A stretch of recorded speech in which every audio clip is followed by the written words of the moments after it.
Nandito kami ngayon sa Gymsupa kasi tama-tama, Yasmin ng asawa ko. So ngayon, hinahanap ko yung trending sa TikTok na parang cheese whiz daw ng Pinas. So ayan, hinahanap ko siya. Saan kaya siya nakalagay? So ito guys, ito nakita ko na siya. Nung una, nagtanong pa ako niyan sa may staff. Pinakita ko sa cellphone kung meron silang ganon.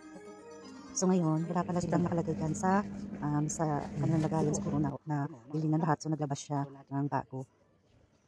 So ito guys, nakabili na ako ng trending na sa TikTok na kapareho daw ng cheese whiz sa Pinas. Yung cheese, cheddar cheese ng Japan. So nabili ko siya sa Gymsupa. So nakita ko kasi sa TikTok, trending siya. Kalasa daw siya ng cheese whiz sa Pinas. So yeah, ita-try ko kung ano lasa niya. So mura lang niya guys.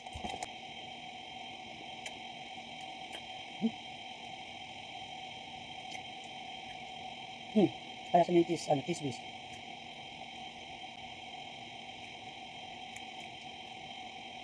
Cheese nga.